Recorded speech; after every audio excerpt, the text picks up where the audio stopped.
students, I'm Meenakshi Biyani. Welcome to my channel #Meenakshi Tutorials #. आज मैं आपको +2 economics का आगे का करवाऊंगी। मैंने आपको capital goods, producer goods, consumer goods in सब के बारे में पहले बताया था। आज हम करेंगे कि उसके आगे का जो पोर्शन है कि भाई कैपिटल गुड्स, कंज्यूमर गुड्स तो आपको समझ में आ गया। अब कॉन्सेप्ट क्या होता है, कंजम्पशन एक्सपेंडिचर क्या होता है, उसको हम कैसे डील करते हैं अपनी इकोनॉमी में, आज मैं इन सब चीज़ों के बारे में आपको बताऊंगी। सबसे पहले कंजम्पशन एक्सपेंडिचर। कंजम्पशन एक्सपेंडिचर कौन कौन करता है, किस किस लेवल पे करता है?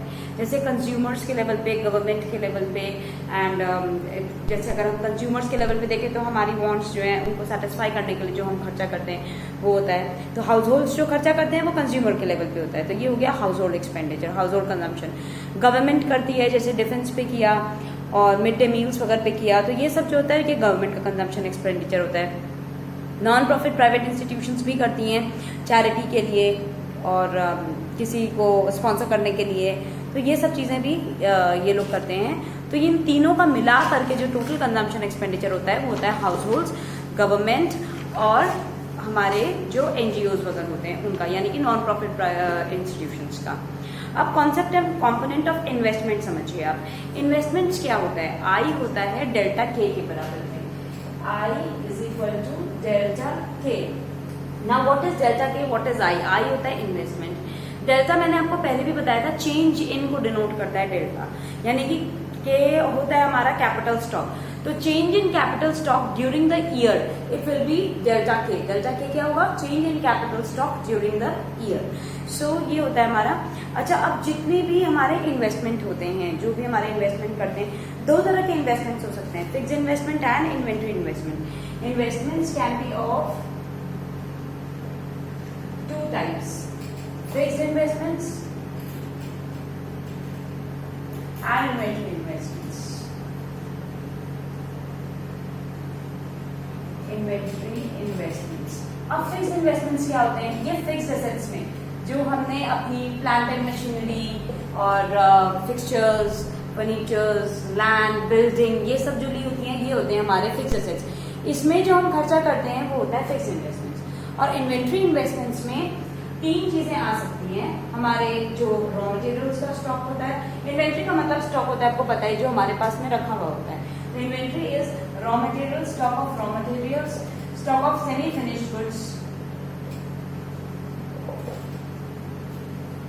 और इसके अंदर में एक आता है फाइनल गुड्स जो होते हैं, यानी कि फिनिश्ड गुड्स। ये तीन चीजें आती हैं हमारी इन्वेंट्री के अंदर में, ठीक है। तो अब क्यों और क्या रखना जरूरी है? देखिए, फिक्स्ड इन्वेस्टमेंट इसलिए जरूरी है क्योंकि उसके बिना प्रोडक्शन कैसे होगा, तो इसलिए फिक्स्ड इन्वेस्टमेंट्स अपनी जगह बहुत ज्यादा जरूरी है। फिक्स्ड इन्वेस्टमेंट्स की वजह से प्रोडक्शन कैपेसिटी इंक्रीज होती है, production capacity of the producers increase होगी फिक्स्ड इन्वेस्टमेंट्स की वजह से, तो हायर लेवल ऑफ आउटपुट होगी इकोनॉमी में। इकोनॉमी में अगर हायर लेवल ऑफ आउटपुट होगी तो GDP का ग्रोथ इंक्रीज होगा। तो इन सब चीजों के लिए फिक्स्ड इन्वेस्टमेंट्स बहुत ज्यादा जरूरी होता है। सेकेंडली होते हैं हमारे इन्वेंट्री इन्वेस्टमेंट्स। इन्वेंट्री जैसा मैंने कहा, finished, semi finished and raw materials. Raw materials नहीं होगा तो प्रोडक्शन हम कैसे करेंगे? That is why raw materials अपनी जगह सबसे ज्यादा जरूरी है। रॉ मटेरियल से बनेगा क्या? सबसे पहले सेमी फिनिश्ड गुड्स बनते हैं, जिनको हम फर्दर प्रोसेस करके उससे फिनिश्ड गुड्स बनाते हैं, और फिनिश्ड गुड्स ही मार्केट में जाकर के बिकते हैं। तो it is very necessary to ensure कि अनइंटरप्टेड सप्लाई रहे इनपुट्स की प्रोड्यूसर्स के पास में। इसलिए ये जरूरी होता है कि हमारे पास हर चीज का स्टॉक पूरा मेंटेन रहे, इसलिए वो भी अपनी जगह बहुत ज्यादा जरूरी होते हैं। उसके बाद में अगर हम देखें तो ग्रॉस इन्वेस्टमेंट और नेट इन्वेस्टमेंट। ग्रॉस और नेट का कॉन्सेप्ट आप आगे जाके नेशनल इनकम में भी करोगे। ग्रॉस क्या चीज होती है?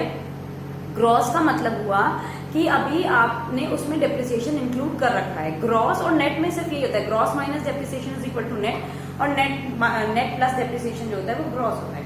तो ग्रॉस इन्वेस्टमेंट या नेट इन्वेस्टमेंट, यानी कि जो कंसेप्ट ऑफ डेप्रिसिएशन होता है, जो कैपिटल गुड्स होते हैं, आपको पता है कैपिटल स्टॉक को जब हम रिप्लेस करते हैं तो उसकी रिप्लेसमेंट के लिए, रिप्लेसमेंट जो हमें करनी पड़ती है उसको हम कहते हैं डेप्रिसिएशन। और जो कैपिटल गुड्स में हम नेट एडिशन करते हैं एग्जिस्टिंग स्टॉक में, मतलब हमने एक्स्ट्रा मशीनरी खरीद ली या एक्स्ट्रा कुछ और खरीद लिया, वो होता है हमारा नेट इन्वेस्टमेंट। ग्रॉस मतलब होता है नेट प्लस डेप्रिसिएशन, और नेट मतलब होता है ग्रॉस प्लस डेप्रिसिएशन। जैसे मैंने कहा, ग्रॉस मतलब होता है नेट प्लस डेप्रिसिएशन, या नेट मतलब होएगा ग्रॉस माइनस डेप्रिसिएशन। तो ये चीजें होती हैं इसके अंदर में। अब नेट इन्वेस्टमेंट्स क्यों करने पड़ते हैं? देखिए, ये होता है जितना कैपिटल इकोनॉमी में है, it raises the stock of capital in the economy. जितना ज्यादा कैपिटल इंक्रीज करेगा, जितना ज्यादा स्टॉक ऑफ कैपिटल इंक्रीज करेगा, availability of capital per unit of labour ज्यादा होगी, तो उससे क्या होगा, एफिशिएंसी ऑफ लेबर इंक्रीज करेगा।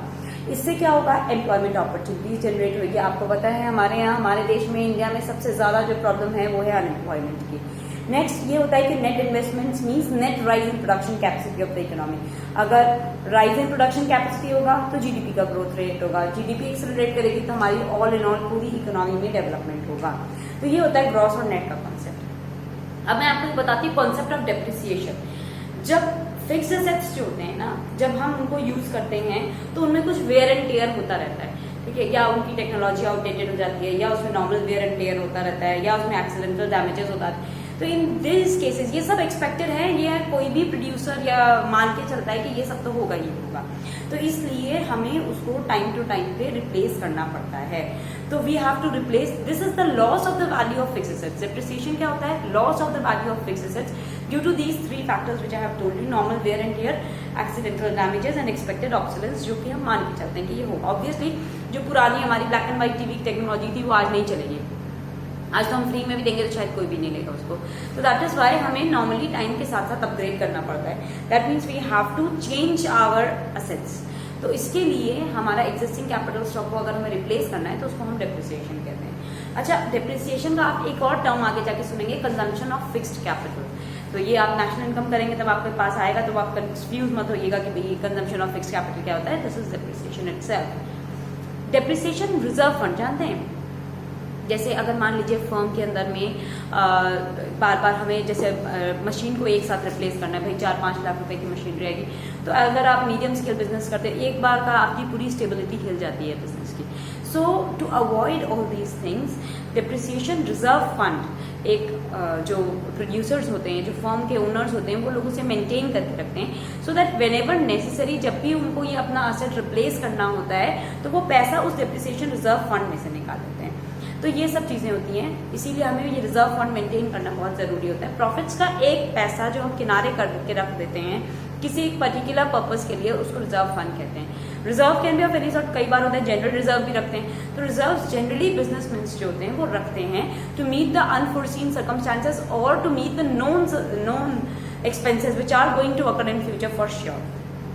एक्सपेक्टेड और अनएक्सपेक्टेड ऑब्सोलेंस कहते हैं। देखिए, नॉर्मल वेयर एंड टेयर है, मशीन टूट गई, डिमांड चेंज हो गई, टेक्नोलॉजी चेंज हो गई, ये सब एक्सपेक्टेड होते हैं, ये तो हम मान के चलते हैं कि ये सब तो होता ही रहता है, it's the part and parcel of business. लेकिन अनएक्सपेक्टेड जैसे अभी है, कोई पेंडेमिक आ गया, कोई नेचुरल कैलामिटी आ गई, किसी वजह से आपके संग ये डैमेजेस हो जाते हैं, इनको हम अनएक्सपेक्टेड ऑब्सोलेंस कहते हैं। जो नेचुरल कैलामिटीज की वजह से या fall in the market value of assets होने की वजह से, तो इनको हम कैपिटल लॉस कहते हैं। इसके साथ मैं आपका एक फटाफट से छोटा सा कॉन्सेप्ट और क्लियर करती हूँ, स्टॉक एंड फ्लो का कॉन्सेप्ट। स्टॉक यानी कि जब एक पर्टिकुलर पॉइंट ऑफ टाइम पे जब आप कोई चीज मेजर करते हो तो वो होता है स्टॉक। और flow, it is flowing towards a particular period of time, मतलब कुछ समय तक आपका जो रहता है वो फ्लो होता है, यानी कि it is measured over a specified period of time flow. एक एग्जांपल देती हूँ, अगर मैं कहती हूँ आज की डेट में मेरे बैंक अकाउंट में 20,000 रुपए हैं, ये स्टॉक कॉन्सेप्ट हुआ। और अगर मैं ये कहती हूँ कि मेरी मंथली सैलरी 20,000 रुपए है, तो ये फ्लो कॉन्सेप्ट हुआ। ये मैं पूरे महीने की बात कर रही हूँ, इसलिए फ्लो का है। वेयर एक पर्टिकुलर पॉइंट ऑफ टाइम पे अगर मैं बात करती हूँ तो वो स्टॉक कॉन्सेप्ट होता है। तो ये होता है स्टॉक एंड फ्लो हमारे म्यूचुअली ये एक दूसरे के ऊपर डिपेंड करते हैं। स्टॉक और फ्लो दोनों एक दूसरे के ऊपर डिपेंड करते हैं। अब जैसे मैंने बैंक अकाउंट में 20,000 रुपया डाला, ये स्टॉक कॉन्सेप्ट हुआ। आज की डेट मैंने अगर 1,000 रुपए पर मंथ अगर मैं विड्रॉ करती हूँ, ये क्या होता है, ये फ्लो कॉन्सेप्ट होता है। ठीक है, अगर आज मैंने अपने बैंक अकाउंट में 20,000 सेविंग अकाउंट में डाला तो ये स्टॉक हुआ हमारी सेविंग्स का। 20,000 आज मैंने डाला, अगर मैंने आज बोला तो ये 20,000 रुपए मेरा स्टॉक कॉन्सेप्ट होगा। अगर मैं ये कहती हूँ कि हर महीने में 2,000 रुपए डिपॉजिट करवाती हूँ तो ये फ्लो कॉन्सेप्ट हुआ। So I hope this concept is quite clear to you. ये लॉजिक्स आपको एकदम अच्छे से क्लियर हुए होंगे कि क्या होता है स्टॉक, क्या होता है फ्लो, हमारे डिफरेंट। आगे मैं आपको सेक्टर्स ऑफ द इकोनॉमी के बारे में बताऊंगी, जो हमारे 4 सेक्टर्स होते हैं इकोनॉमी में, house hold sector, producer sector, government sector and rest of the world, और यानी कि जो एक्सटर्नल इकोनॉमी होती है हमारी, और वो कैसे एक दूसरे के ऊपर डिपेंड करते हैं। ये सब चीजें मैं आपको अपने नेक्स्ट वीडियो में बताऊंगी। So for today, good bye, and I hope this class is very clear to you, and if it is so then please do like, share and subscribe my channel. Thank you.